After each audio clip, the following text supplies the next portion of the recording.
everyone. I'm Dr. Yosefa Fogel-Rubel, and this is One-on-One Women Talk Torah, a series brought to you by Matan Women's Institute for Torah Study.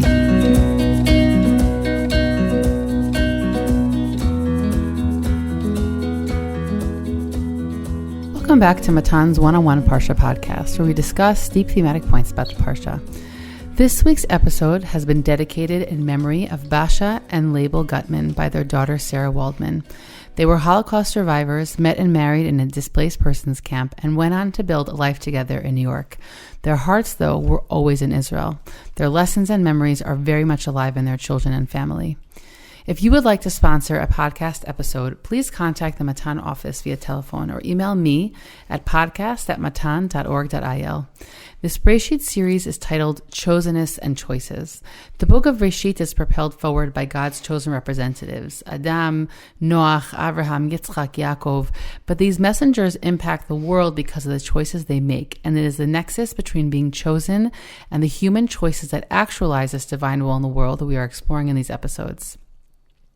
The Yosef cycle can be divided into 4 sections, according to the Parshat that recount them. Parshat Vayeshev, chapters 37 through 40, includes the sale, his going down to Egypt, and his time in prison. Parshat Miketz, essentially chapters 41 to 44, includes the rise of Yosef and the brothers' initial interactions with him. Parshat Vayigash, 44 through the middle of chapter 47, includes the confrontation between the brothers, Yaakov's family moves to Egypt, and Yosef's rule in Egypt. And Parshat Vayichi, 47, in the middle of the chapter towards the end of Sefer Bereshit, really focuses on the death of Yaakov and eventually Yosef. In Parshat Vayeshev, Yaakov favors Rachel's older son Yosef, and it creates tremendous turmoil within the family structure. Yosef's dreams do little to help the dynamic, and ultimately the brothers turn to the worst option possible, and one already considered and successfully done earlier in the book of Bereshit, that of fratricide. Only that Yehuda's suggestion to sell Yosef thankfully derails the initial plan to kill him. The description of the brothers' meal at the pit and then sale site is a particularly chilling detail, highlighting the moral low to which the brothers have sunk. To be able to eat while torturing another reflects a perverse ability to focus inward and ignore the suffering of others. Thankfully, Yosef makes it safely to Egypt, where his journey will continue to twist and turn. Chapter 38 famously interjects the sale narrative and recounts the story of Yehuda and Tamar, her essential neglect and then courageous claim of family rights. Tamar is never criticized for her behavior by the narrator, suggesting that the ends justified the means. Yehuda suffers the same losses that his father does. He loses 2 children, mourns a wife, and is duped. Yehuda's leadership will feature in today's conversation. The second portion of the Parsha recounts the highs and lows of Yosef's initial career in Egypt.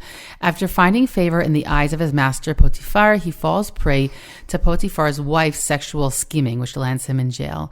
It is in jail that Yosef meets the 2 officers of Paro, the baker and cupbearer, whose dreams he interprets and which will later be the key that releases him from prison and enables an audience with Paro. The Parsha ends on an ominous note when the cupbearer forgets Yosef and his talents, and Yosef is left yet again in a pit. Yosef's life for these interim years is a painful roller coaster ride. Ultimately, a combination of divine providence and Yosef's chen and his intellectual insight will bring him to the other side of suffering. Today I am joined by a new podcast guest, Dr. Lisa Fredman, who is a lecturer of Tanakh at Ephrata College and other women's Torah institutions. This year, she is a Matan Kitvuni Fellow, writing about Rashi's holistic approach to the Book of Ketuvim. Lisa, it's a pleasure to have you here. Thank you so much. Thank you for the opportunity. And little did I know we were neighbors, Efrat neighbors, so it's a pleasure to have you here to speak about Torah. As you had suggested, today we're going to focus on the figures of Reuven and Yehuda. Of course, their roles also keep circling around this question of, does anybody need to be chosen in the family of Yaakov? Which is something I know we'll also be getting into in next week's episode. But why don't you sort of help us out in sort of building up the figures of who Reuven and Yehuda are? I guess we'll start in the story itself that we're looking at right now. Okay, terrific. Thanks so much. So as you mentioned, Yaakov's family is really a hybrid family. We have different wives, different groups of children, and we see that from the very beginning when the Parsha introduces us to the Bnei Bilha, the Bnei Zilpah. So we see that there are different groups. We have a lot of children. And the question is, who's going to emerge as the family leader amongst these group of children? What qualities are going to propel one of them to greatness? And throughout the narrative, and I want to point out that the Joseph narrative, the Joseph story, is something very, very unique. It spans 13 chapters, and we have an opportunity to really see a progression, a development, or a recurring pattern among some of the characters. So we're going to focus this morning on the characters of Reuven and Yehuda, and we're going to see how their leadership qualities keep on reappearing, and we're going to look at what typifies their different types of leadership. And the first time we're going to see this come to fruition is at the time of throwing Yosef into the pit. We're going to see that there are 3 proposals how to basically remove Yosef from the narrative scene. They want to remove him because obviously we know because of all the jealousy and the bad feeling they have for him.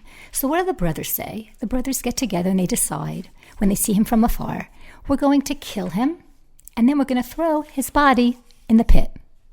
At which point, Reuven intervenes. And I want to read the psukim for you, the words of Reuven, and then we're going to analyze them just for a moment. In Perek Lamed Zayin, Pasuk Chaf Aleph, verse 21, it says, Vayishma Reuven, and Reuven heard this, Vayetzilehu miyadam, and his intention is to save Yosef. Vayomer lo nakenu nefesh, and he says, let's not kill him. Vayomer alehem, and he says to them, Reuven, al tishbechu dam, don't spill blood. Hashlichu oto el habor hazeh, throw him into this pit, asher bamidbar, in the desert, v'yad al tishluchu bo, and don't place your hands against him, leman hatzil ota miyadam lashivo el aviv, in order to save him, to return him to his father.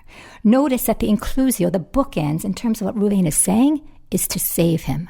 Reuven's goal is to save him. So what does he say to his brothers? He basically says, let's not kill him. And then he goes on to say, instead of committing first-degree murder and throwing him into the pit, let's just throw him into the pit and then he'll die naturally. And if that's the case, it won't be as terrible a crime as if we would have killed him with our own hands. But really, we know that Reuven's goal is what? Is to save the brother. Now, it's very interesting that when Reuven says his proposal, it says twice the word Vayomer.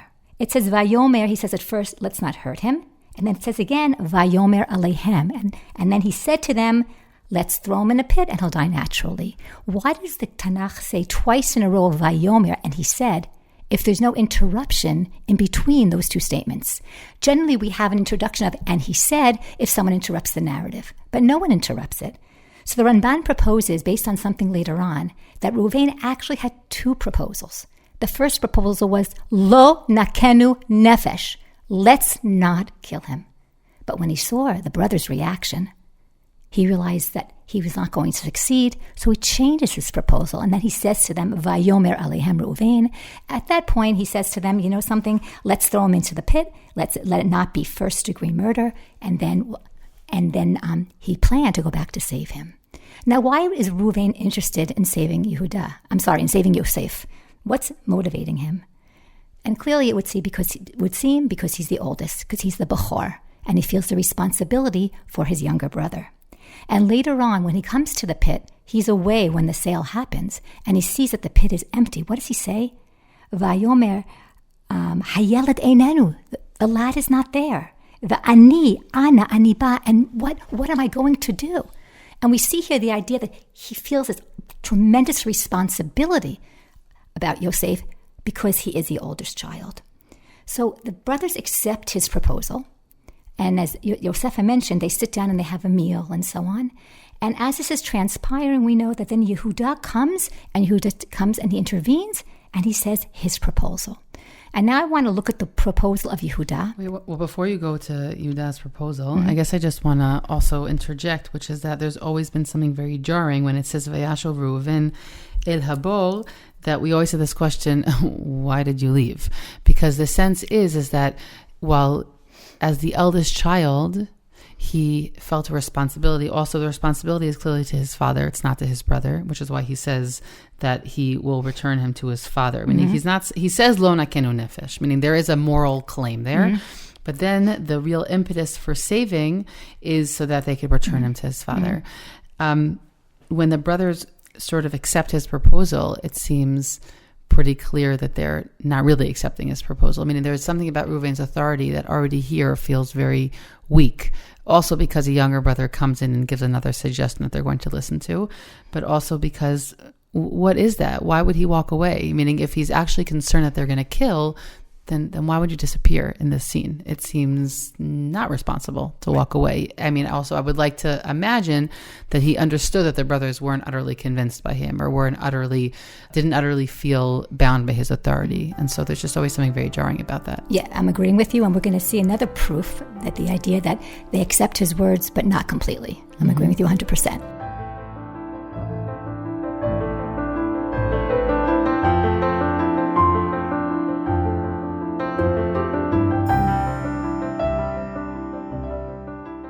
So we now move on to Yehuda's plan, and I'll read the 2 verses to you, and then at that point we're going to compare it to the words of Reuven. Vayomer Yehuda el Achav, and Yehuda says to his brothers, Ma betza ki naharog et achinu. What are we going to gain by killing our brother? V'chisinu et damo, and covering his blood. All right, what are we going to gain? Meaning there's something financial perhaps that we can gain from doing by not killing him. And chisinu et damo we can understand in 2 ways. Either if we kill our brother, we're actually we're really going to have to cover his blood when we bury him, or chisinu et damo, we're going to have to cover our tracks. So what are we going to gain from this? L'chovenim karenu la'Yishmaelim. Let's sell him to the Ishmaelites. Ve'yadenu al tibo, and we won't. And let's not touch him with our hands. Let's not kill him. Ki achinu upsarenuhu, because he is our brother, he is our flesh. Vayishmeu echav. And his brothers hearkened to his voice. All right, so his proposal is not to kill him, but rather to sell him. And I want to now compare these 2 proposals. And I want to look at the following criteria. I want to look at the way they're speaking. Are they speaking to their brothers? Are they speaking in the first person? Are they speaking in the third person language? What is the style of the language that they're speaking in? And let's look at the content. So when we look at Reuven, we see that he says to them, Al tishbachu. Don't shed blood. He also says to them, don't have your hands against him. We have an imperative. No, don't. And we also see that what's the contents of his words? The contents of his words are he's taking a moral stand. Let's not do it. And when he addresses them in this imperative language, notice that he's speaking to them in the second person. And now let's compare this to Yehuda. When we move to Yehuda's words, what does he say? Achenu, anachnu, kisinu, besarenu. He's talking in the first person plural. We, why do we need to cover our blood? He is our brother. He is our flesh. Yehuda is speaking in the inclusive. He is identifying with them. He's not trying to tell them musar, which was similar to what Reuven was doing. And notice also there's no mention of the word no. He doesn't say low. He's couching everything in the affirmative. All right? What can we gain from it as opposed to the words of Reuven? And clearly in terms of the logic, we see, first of all, he's trying to say we can gain something financially from this transaction. And also in terms of the content of his words, notice we have the idea of emotion. He says, no, he's our bisarenu. He is our flesh. He is our brother. You might not feel like he's your brother, but he certainly shares the DNA with us. And so therefore, how can we do this to our own flesh and blood? So we see here that Yehuda is speaking both to the seich, both in terms of logic, and he's also speaking to and he's working on their emotions as well, that yes, we have a difficult relationship with our brother, but he is our flesh and blood. Wait, so a few thoughts in response to that. First of all, we have here obviously a classic difference between how an eldest speaks and a different child, right? Meaning Reuven as the elder child, giving instructions. There's something very annoying about it, right? Meaning it's a difficult stance, whereas Yehuda knows, again, particularly because he's not speaking from the higher up position of the eldest child, that if I include everybody in the conversation, then this might go better. But I also think your interpretation is interesting because I read it a little bit differently. When when the Reuven speaks, I don't necessarily understand that the second clause of what he says is that he intends to throw him dead in the pit. Meaning when he says to put him there, meaning to send him back alive to his father. 100%. And so when Yehuda, so then I guess I misunderstood you, because then when Yehuda speaks, and he sort of goes and speaks as if Reuven didn't say a word, because Reuven already came to the conclusion that we don't want to kill him, we want to treat him better, we'll deal with him temporarily, and then he'll go back to his father. And when Yehuda speaks, he speaks as if there has been no suggestion made so far. We already said lo nakenu nefesh, right? And now he starts off with a new general thesis. What could we possibly gain by killing him? Reuven's already suggested to not kill him. And so Yehuda sort of goes back to the initial suggestion as if Reuven didn't just offer another option. Do you know what I say by that? I do, but I think you're misunderstanding how I'm explaining it. Meaning, his original, according to the Ramban, his original proposal, Reuven, is al takenu nefesh. We shouldn't kill him. When the brothers don't agree to that, he comes back with a second proposal, which says, okay, we won't kill him first-degree murder, but we're going to throw him into the pit. And when he's in the pit, what's going to happen? What's understood? He's going to die. When it says, Laman hatzilom miyadam, this is a very important point. He never shares. That's a piece of information. This is Reuven's plan. Reuven's plan is to save him himself. He never shares that with any of his brothers. He never shares his ultimate goal. Interesting. I guess in the again, not going with the Ramban perhaps, but in the Parshat itself, it doesn't necessarily seem like he intends to kill him. But either way, when Yehuda speaks, he speaks as if there wasn't another plan suggested, which is like this classic way of when someone's authority isn't very strong, someone else comes up who's much more charismatic, who people like to listen to. They don't even have to relate to the previous suggestion because no one's really going to listen anyways. So you see something very strong here in the power dynamic in those nuances that you suggested. I agree with you. And what's interesting here is that at the end of his declaration, his proposal, Yehuda, it says Vayishmeu echav. His brothers listened to him. Not by Reuven. Now, they listened to Reuven too. They threw him into the pit while he was still alive. Yet it doesn't say Vayishmeu. Yeah. So we see here there's something about the way Yehuda speaks. There's something about the content of his words that the brothers really listen and they internalize what Yehuda is saying. And I just want to raise the question, why is Yehuda interceding at all? After all, he's not the Bechor. What propels him to try to save Yehuda, to try to save Yosef from death? And I think that underneath the surface, there is the idea of the Bechorah, because Reuven was the firstborn, and then we have Shimon and Levi, and then comes Yehuda. And Shimon and Levi, we do know, because the story with Dinah and the story of Shechem, they're sort of out of the picture now in terms of their father's favor. meriting the firstborn status. And who would then be the next in line? It's Yehuda. So it could be that Yehuda, somewhere deep down inside, feels like perhaps that he's capable, feels that perhaps he is more deserving of the firstborn than Reuven. We'll never know exactly, but he does intercede in trying to save Yosef, and he is believed by his brothers more than Reuven is. So we see that in terms of round one, Yehuda is the more successful one. There's something about the content and the style of the way he speaks that has more of an impact on his brothers, and they acquiesce to his leadership. And then we move on in the story. And the story progresses. Yehuda ends up in Egypt. Yosef ends up in Egypt, and then there's the famine, and ultimately the family of Yaakov has to come to Egypt and try to have bread, right, for the family, to bring food back to Egypt. And so years later they come to Egypt, and they end up coming before Yosef, and Yosef recognizes them, and of course they don't recognize Yosef, and he's going to put them through all kinds of charades and not such fun games. In any event, what's going to happen is he's going to allow them to go back to Canaan with bread, with food, but he's going to incarcerate Shimon in jail, and he's going to demand for the brothers to bring back their younger brother, Binyamin, if they want to ever come back again and to receive more food. And so the brothers return from Egypt. They're going back to Canaan, and then they open up their sacks when they're at some rest stop and they find the money that they paid for the food in Egypt, they find it back in their bags. And obviously they're traumatized by this whole experience. They come back to Canaan, and in chapter Membet, they start telling their father all that happened. And they explain to their father that unless they bring Binyamin back to Egypt with them, they're not going to be able to buy any more bread, and that Shimon is there in jail. Okay, one of the brothers had to be left behind.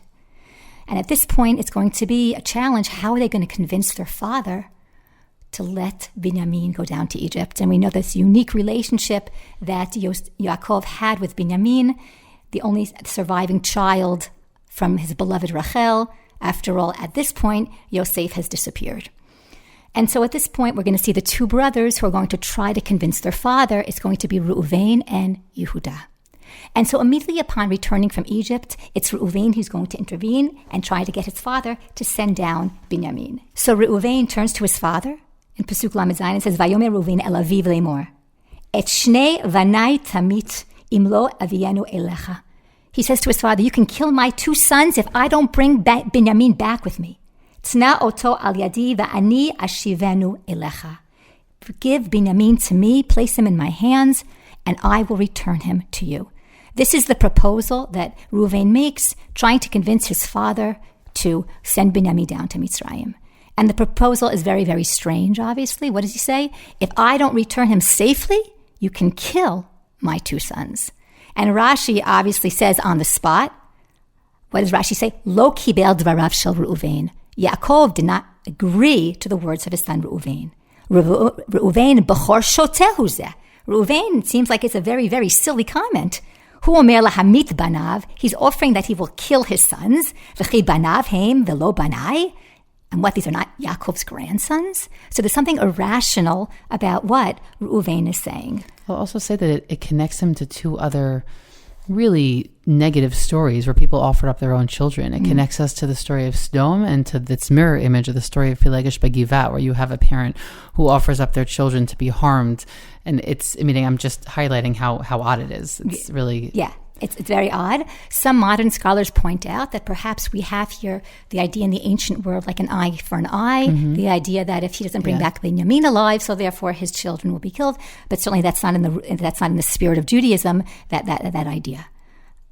It's important to note once again, though, that Reuven is the first to intervene, right? He's the first to speak. Like we saw earlier at the time of the sale, right? He was the first one to propose his proposal. I'll also just refer us back to one pasuk earlier in the parak, where we have Reuven again in that sort of a little bit of like an annoying eldest child, says in pasuk Kafbet, when again they're trying to figure out how something so horrible could happen and they could end up with the money, and they realize they'd be framed as thieves. And Vayan Reuven otam lemor, halo amarti alechem lemor, al techet'u vayeled velo shamatem vagam damo hine nidrash.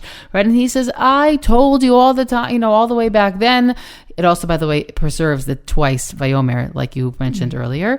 And he said, I told you not to do this, right? Vehem lo yad'u ki shomei Yosef, and they didn't know that Yosef was hearing. And so we also hear sort of like a flashback, and it seems that there was more of an effort to convince that was really just conveyed earlier in the Psukim. But again, no one responds to Reuven. No one listens to him. No one really cares. Okay, so we see here obviously that Reuven's proposal is not accepted by his father. He's not going to send Binyamin down to Mitzrayim to endanger the lives of his two grandsons. And then time passes, and we move to the beginning of chapter Mem Gimel, and we're told V'hara'av kaved ba'aretz, and the famine intensifies, and there was no more Vayi kasher kilu le'echol et hashever asher heviu miMitzrayim, and there was no more food in the refrigerator. All the food that they had brought back from Egypt had finished. And at this point, we have Yehuda who intervenes. And if we skip to those who have a chumash in front of them to Pasuk Chet, what does Yehuda say?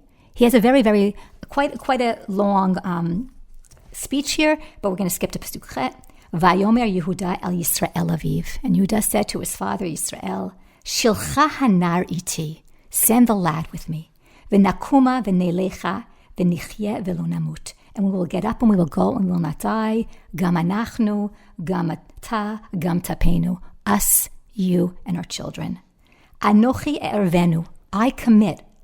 Miyadi tivakshenu, from my hand, you can be sure I will protect him.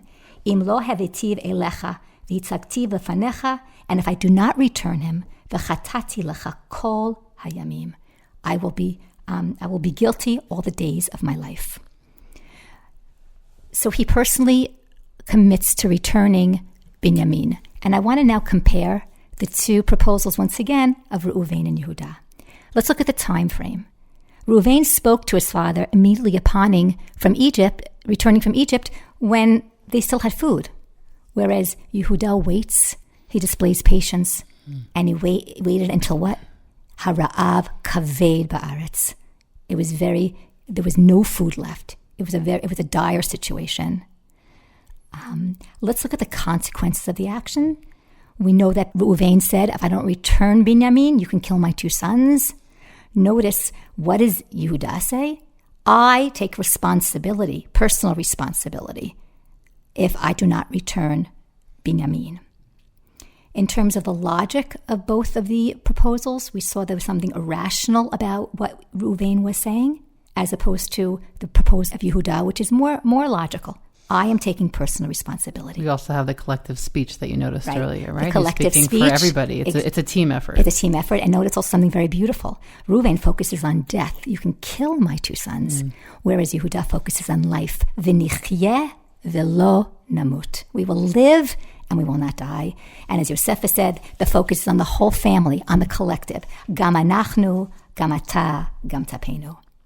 And so we see here that Yaakov will accept Yehuda's proposal, not happily. It's very hard for him to part with Binyamin, but he will send Binyamin to Mitzrayim. And so we see at this point, if we just look to a little bit of a mini summary, what typifies Reuven's proposals? He's the first to respond. He's quick to react. But we see a bit of rashness or impulsivity, and perhaps his proposals are less thought out. And he transfers the consequence to others of his decision. My 2 sons will die. Whereas Yehuda's proposals, the timing, he takes into consideration the timing, he waits with patience, he's inclusive in his language, and he's taking personal responsibility on himself and not trying to forward it to somebody else. I think it's also interesting. We have always this question about chronology of when the story of Yehuda and Tamar takes place. But Yehuda's already lost 2 children. And I think chronologically, it's either in the past or in the very long past. And so there's something even more jarring about Reuven's suggestion, because meaning the other potential leader here has already been through that kind of loss. I'm curious how you look at the story of Yehuda and Tamar in this trajectory, because as you're presenting it now, the speech of Yehuda in the sales site and this sort of suggestion made to Yaakov is something that is rather consistent. I'm curious how you fit in there in the mix, the story of Yehuda and Tamar. Okay, so that's a perfect question, because I want to go on to one other subtle comparison between our 2 major characters, Reuven and Yehuda. Mm-hmm.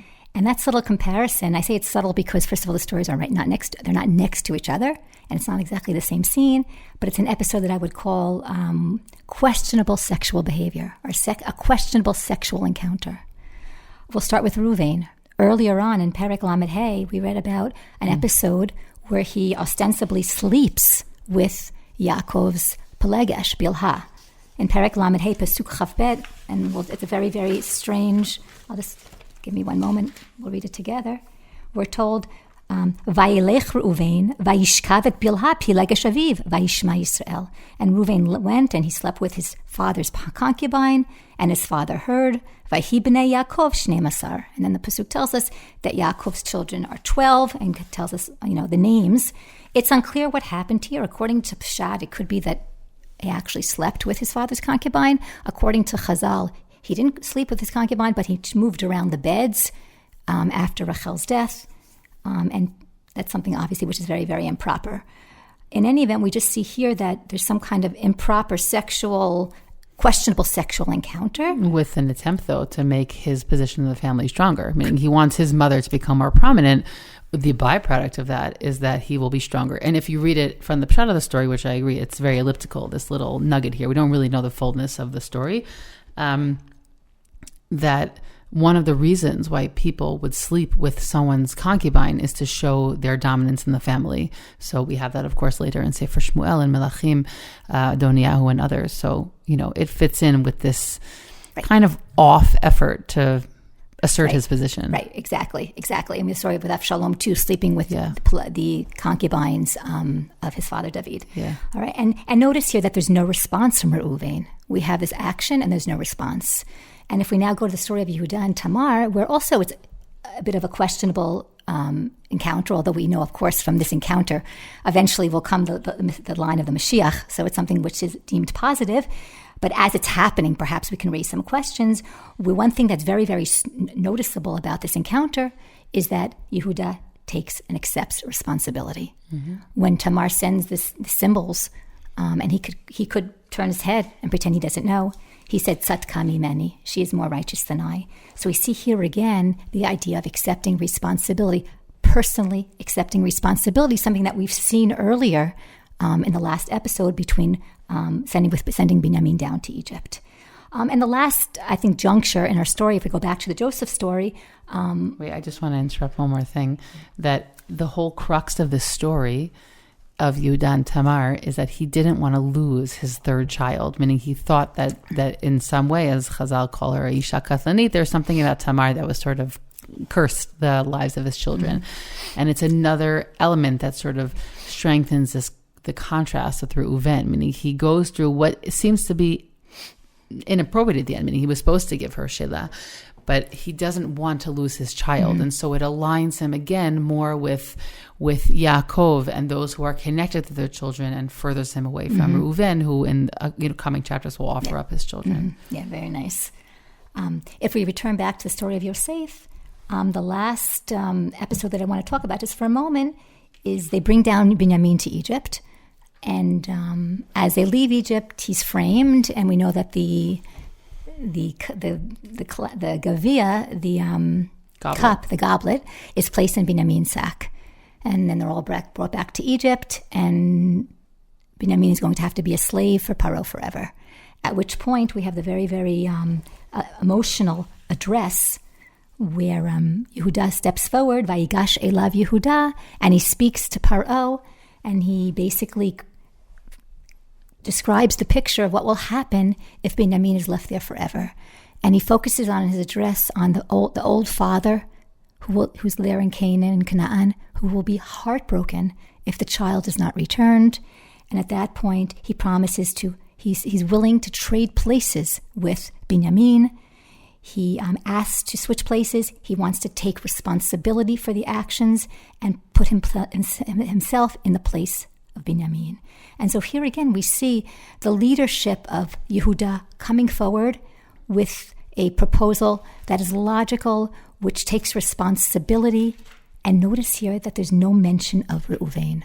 Reuven has disappeared from the narrative stage. It's at this point where it's clear that Reuven's leadership skills, his set of skills, are not the appropriate ones to lead the family, and therefore he just sort of disappears from the scene.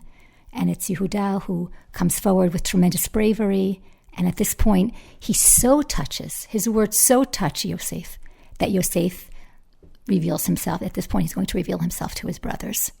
I think that there's also two elements that sort of fall by the wayside at this point in the story. One is this idea that we had in the previous generations that there was going to have to be one person who propels the family forward. We realize in this generation that idea is no longer viable. We don't need it. We're not in the patriarchal period anymore, really, right?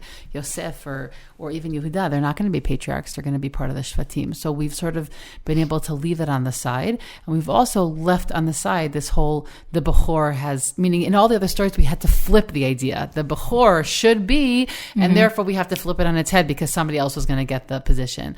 But in this generation, there wasn't any overt flipping on the part of the previous generation of the parents. It was the children themselves that figured it out, meaning the person who was most naturally going to be a leader, Yehuda in one capacity and Yosef in another, they're the ones who naturally rise within the family structure. But so it's a very big shift from the earlier generations that we don't have to pretend anymore that there's something really significant about the Bechorah, and we also don't have to try and whittle it down to one guy. We can have two guys and it'd be okay. Right, 100%. we're going to see that really the leadership is going to divide between Yosef and also Yehuda. We have here, and we have a natural transfer of leadership. Yeah. There's no violence. It's a peaceful transfer, which is very, very different than what we've seen, like you said earlier in Sefer Bereshit. I just want to point out that at this point, it's clear to the brothers who's the leader, and it's also clear to the father who's the leader. Mm-hmm. And on his deathbed, we know that when he blesses his children, the blessing that he's going to give to Reuven in chapter Memtet, what does he say? Reuven, b'choriyata. Reuven, you are my firstborn. Kochi v'reshit oni, my might and the first fruit of vigor. Yeter se'et, exceeding in rank. V'yeter oz, exceeding in honor. Pachaz kamayim al totar, but unstable as water, you excel no longer.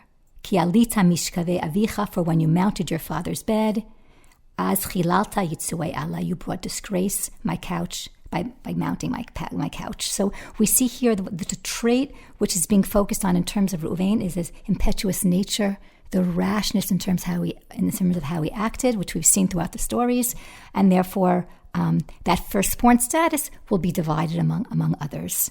Whereas with Yehuda, he's going to bless Yehuda, and he's going to say to Yehuda, Ata yoducha achicha, your brothers shall praise you. And we see that already his brothers have naturally accepted his leadership upon themselves.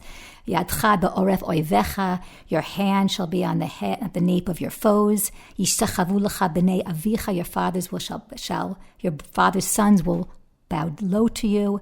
Miteref bani alita, from prey, my son, you have risen up. That's alluding to the sale of Yosef. And then, of course, he's then given the promise of malchut, of kingship, lo yasur shevim Yehuda. The scepter of kingship will not depart from you. So what do we see? We see that, I think we see that the firstborn certainly affords certain advantages to the children. But ultimately, it's going to be the merit of their actions, which in terms of propels them to leadership. And the choice of their actions, the choice of their words, that make all the difference. I think also just the big shift in what we've seen at this point is that, again, I'm going back to the point you made, is that there doesn't have to be a struggle surrounding it, and that it was such a cause of bitterness, and also it's much healthier that the parents don't have to get involved, because when Yaakov gives these blessings or curses, some of them, he's kind of just reinforcing what we already know about them, mm-hmm. which is the way it should be, as opposed to these pronouncements. I'm thinking of Yaakov and Esav, and it creates such near fratricide mm-hmm. between them. So there's just something, and I think we see the progression and the growth in Sefer Bereshit of all of our biblical heroes, is that it should be from the ground up, right? That they should mm-hmm. be able to choose among themselves who is the most natural leader. And so I think that's such an important point. Much, much healthier, much healthier. Yeah. And just it's interesting to note that these characteristics that we find in Reuven and also in Yehuda, they express themselves later on in Jewish history, later on in the Tanakh. If we look at Reuven, it's interesting in Sefer Bamidbar, when we read the story of the 2.5 tribes that want to inherit land on the eastern side of the Jordan, Reuven, Gad, and Chatzi, Shevet Menashe, they come forward and they say to Moshe Rabbeinu, the 2 tribes, the half tribe is added later on, we want to stay here. And Moshe's initial reaction is very, very negative. He's critical. He's concerned that it will demoralize the rest of the nation, but they promise that they'll do all that they have to do. They'll cross over the Jordan, they'll fight with the rest of the warriors, and then they'll return and inherit their land.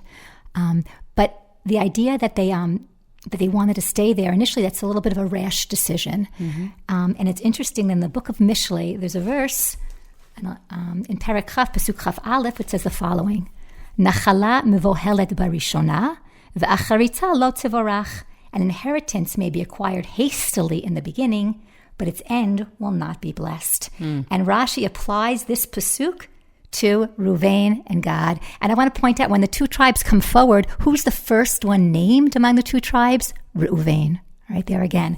And what does Rashi tell us about this pasuk in Sefer Mishlei?